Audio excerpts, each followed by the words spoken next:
I've been using the M2 iPad Air as my main computer for 45 days, and I wanted to share my overall thoughts and experience on the device and whether I regret my purchase or if I actually think it's worth it. Hey everyone, it's Andrew and welcome back to the channel.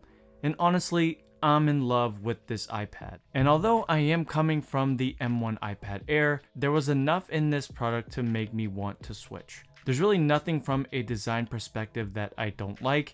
It's super light and compact, but it's also very premium and designed to be comfortable in hand. Space Gray was the right choice for me this year, and I decided to go with 128 gigabytes of storage. While this isn't going to be my main computer for the next 2-3 years, it's just an experiment, I do think you would need to buy more storage if you wanted this as your main device. I do a lot of editing on this device, but I don't really need these files to stay on it for long term, so I usually just delete them after the video is done being edited.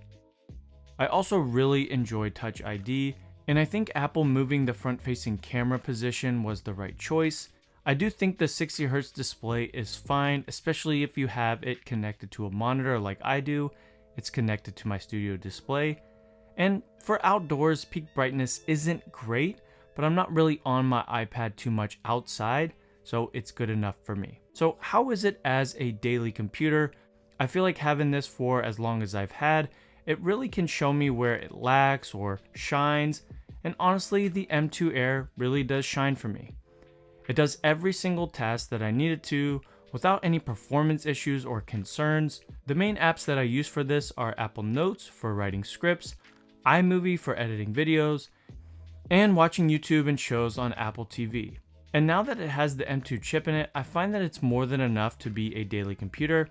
After having moved into my new place, it had been weeks since I even got my M2 Mac Mini out, and I really only wanted to get it out to update to macOS Sequoia because I do think macOS is better than iPadOS, but in reality, I don't think I need more than that.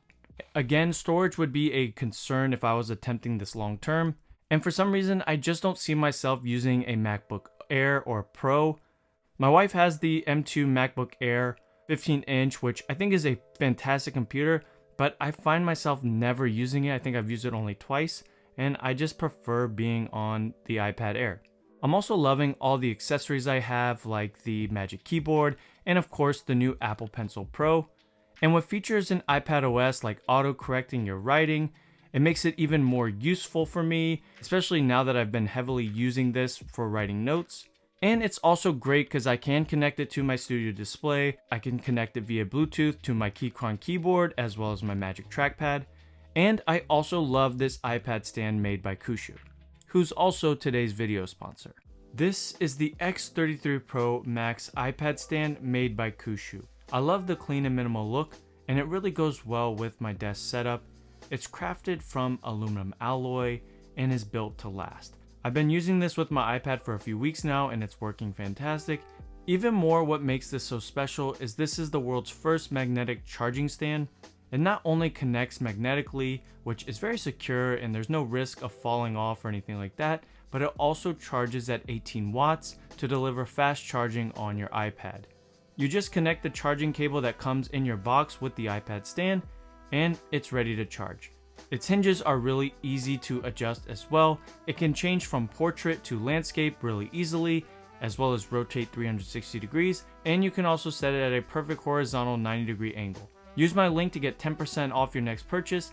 You can find this in the video's description or in the pinned comment below. Battery life and performance have been good enough as well, especially if you're using it at a desk like I have been. The iPad's battery life has been really good and I haven't had any issues with that. I do have iPadOS 18 developer beta and it's running pretty good as well. It dies a little bit quicker, but it's okay.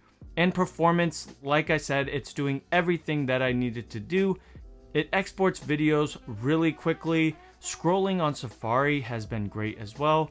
And just overall, YouTube and watching videos and just really anything that I do, I have no complaints. To me, it really depends on your workflows and what you're going to be using your iPad for, and if you can really make it a main computer.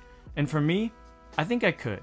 I do miss macOS. You are losing a lot, but if I had to, I could do it. And I think the iPad Air M2 is a great device, not only because of the price, but the power of the chip. You're not really spending the money of what you would spend on like a MacBook Air or a MacBook Pro. And with features like Apple Intelligence coming later this year, it's going to become a very capable device. And for most people, a pretty good, simple, basic computer. So 45 days of using this as my computer, and I would totally use it as my computer. And I really love the M2 iPad Air. I recommend it. Almost everyone that's looking into getting an iPad or even a computer should really consider getting the M2 iPad Air. You're getting M series power without spending pro level money. I'm really happy with my choice. And if you like this kind of video or you want to see me test something out on the channel, let me know and subscribe to the channel. As always, guys, thanks for watching. God bless, and I will see you on the next video.